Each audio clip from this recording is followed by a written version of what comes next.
2 under 2, whether you're thinking about doing it or you've clicked on this video because you are in the thick of it also, this is the video for you. I am going to be answering some questions about what life really is like, the highs, the lows, everything in between. So if this sounds interesting to you, stay tuned. Please give it a big thumbs up because it really does support my channel. Don't forget to hit subscribe and tap that bell so you get notified when we upload every Monday and Thursday. And let's talk about what life is like with 2 kids under the age of 2.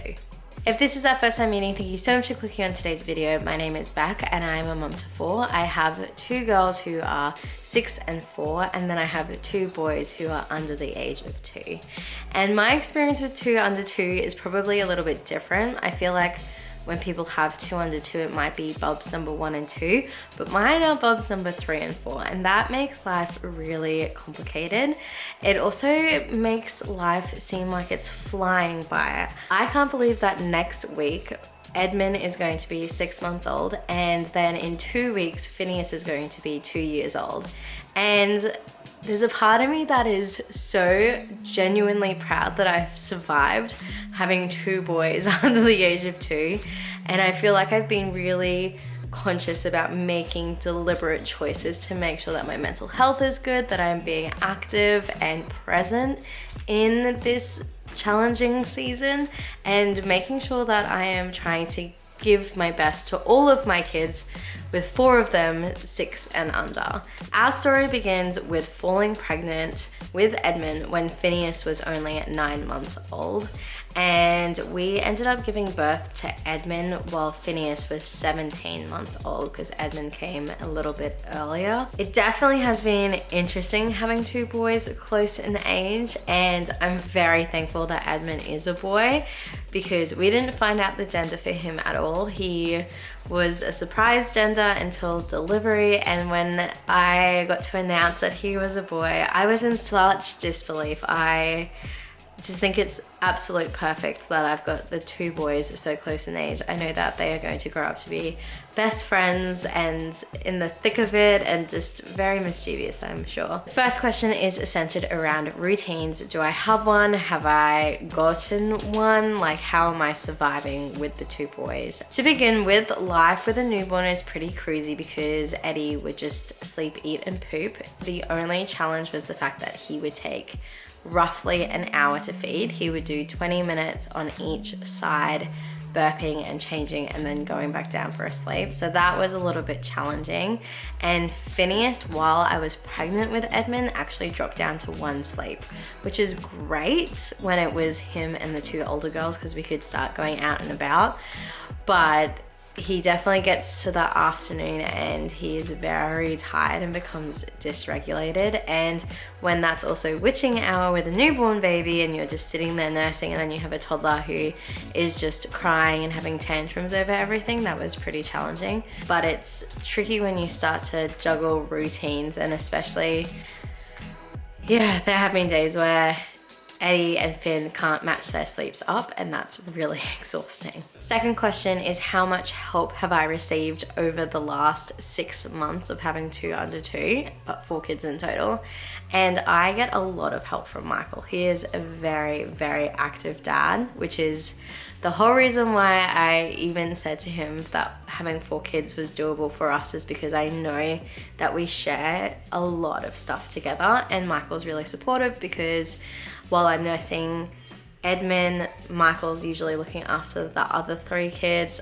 I try and do as much as I can wherever I can, so I get them bathed and showered and dinner ready to go on the table before Michael comes home, and then we usually do a swap over because then Edmund's usually up and I need to nurse Edmund, and then Mick helps put the other kids to bed and then helps me bath Edmund while I get other stuff ready. And it's just, we're very good at tag teaming. We also know from having the 2 other girls that this season of chaos isn't going to last forever, which is a really good hope to hold on to. But we definitely take it in turns. We have my family who are close and are always a phone call away, which is very appreciated. The other thing that we make the most of is accessing childcare. It is definitely a journey having 4 kids 6 and under. Accessing childcare definitely has saved me, and it has been a journey in accepting that it's okay to have help. Some people have family there that can help them a lot, and I am accessing childcare because that's what I can get. So I have definitely found it to be hard to come to acceptance that it's okay to ask for help. The next question is, how do I divide my attention, especially between the two little boys? That one is challenging. There are many times where I'm nursing on the couch and I have Finneas on top of me while I am nursing Edmund, or I am nursing on the floor in the toy room because I'm wanting to watch Finn play.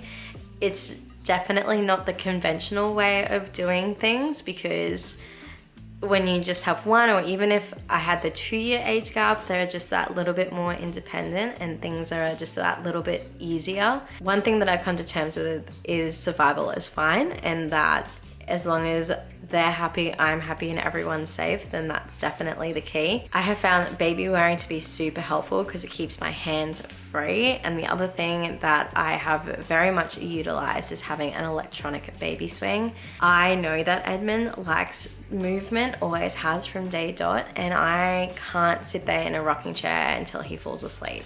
I do it when the other kids have gone to sleep, and I can like snuggle and just breathe him in and just enjoy him as a newborn.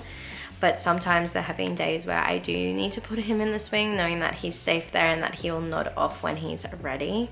So utilizing things like carriers and baby swings and playpens definitely helps keep the kids safe from each other, because I know that Finneas has very good intentions when he's interacting with his baby brother, but he's still becoming self-aware in how big he is, how little Ed is, how strong he is, and how defenseless Ed is. So most of their contact with each other needs to be under adult supervision, just to make sure that everyone's fine. This leads me to the question, is Finneas jealous of Edmund? And the answer is no, absolutely not. Finn adores Eddie. Ever since Ed came home from the hospital, it's his baby, and he always says, "Hello, baby," and it's very sweet. And now he's starting to call Edmund Eddie, which is really lovely. He always wants to give him cuddles. He always likes to pat his bottom when I'm feeding, because that's something that he's seen me do, so he wants to help out. He very much loves to sit wherever I am while I'm nursing Eddie, and they're just really adorable together. He'll go up and he'll hold his hand, and if they're in the pram together, he'll want to have interactions. And now that Eddie's getting closer to 6 months, he's starting to interact back with Finn, and I think that's helping Finn feel more attached to his little baby brother, is because there's starting to be that relationship now. The next question is, how do I cope when things are really hard? And that's the thing when you have 2 kids under 2, and when they're in a family where you've got 4 kids under 6, there are days that are going to be hard. The first thing that really helped me is having screen time. The TV makes an amazing babysitter, and there are definitely shows on Netflix that are educational, age appropriate, talk about social and emotional. You don't have to put junk TV on. It can be an opportunity where you are investing in your child, and they love it. Finneas loves Coco Melon. He loves Shaun the Sheep. He loves Super Simple Songs, and I think it's called Little Baby Bomb, which is like a nursery rhyme thing. And Daniel Tiger and Bluey. There's like various shows that he loves to watch, and I'm happy to give him screen time, especially if I'm nursing and I'm trying to get Eddie to sleep and I'm needing him to be in that relaxing environment. It keeps Finn safe and occupied, so screen time is perfectly fine on those days that you're just not coping. It really does make a good babysitter. The second of which is having toys wherever you are. We have various toy boxes around the house to help Finneas out.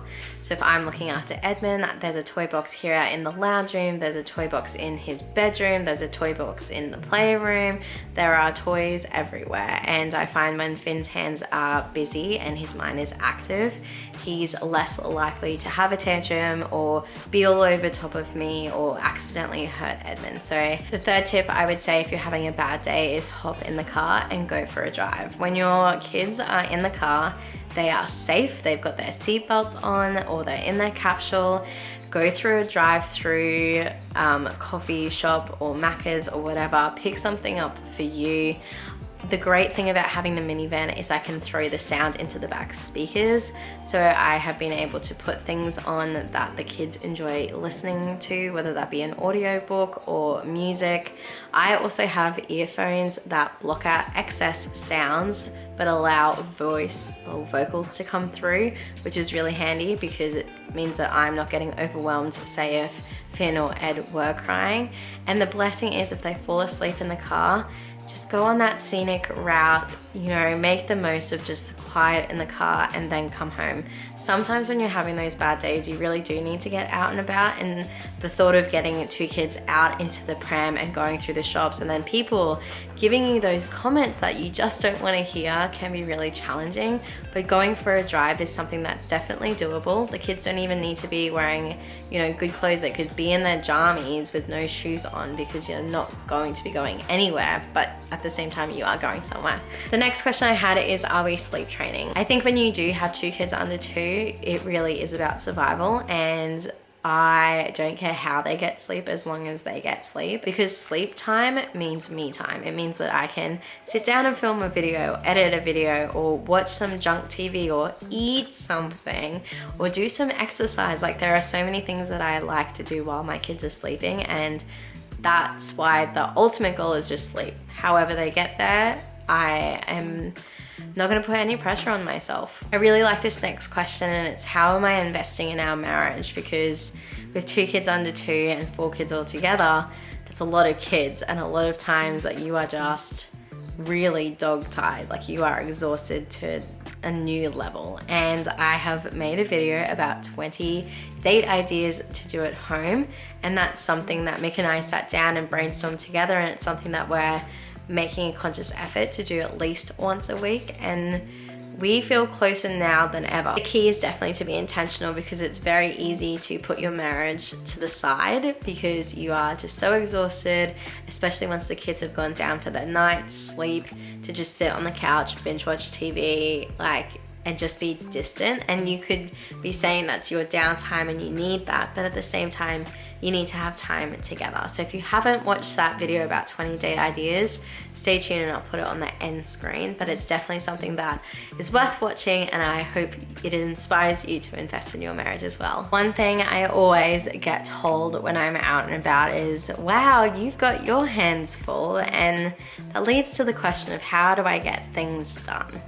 I have found personally over the last 6 months, doing weekly goals is very good for my mental health. I can't create daily goals because I don't know what my days are going to entail, whether the kids are going to be cooperative with their sleeping or they're having a good day and I can get things done. It's really tricky to figure out, and there are many a time where, you know, Finn's sitting on the counter bench while I am doing dinner, and Eddie's in his swing, and it's just survival mode. And so I find weekly goals are definitely beneficial because it helps me to feel like I'm productive and that I'm working towards something, yet the pressure's not on at the end of the day if I haven't done it, that I feel disheartened. Seeing my boys' relationship blossom has been such a privilege, and with my boys, they're my last babies, and so I don't want to miss out on this time where they are this little and this cute and innocent, and just them enjoying those early years. So my advice is, make the most of it, check your mental health, stop having mom guilt, and just enjoy the ride. If you have any questions that you'd like me to answer about having 2 kids under the age of 2, please comment them down below and I will definitely respond to you. But thank you so much for listening to my Q&A. If you have enjoyed it, please give it a big thumbs up because it really does support my channel. Don't forget to hit subscribe and tap that bell so you get notified when we upload every Monday and Thursday, because this parenting gig doesn't come with a rule book. We only have each other. And I'll see you in my next video.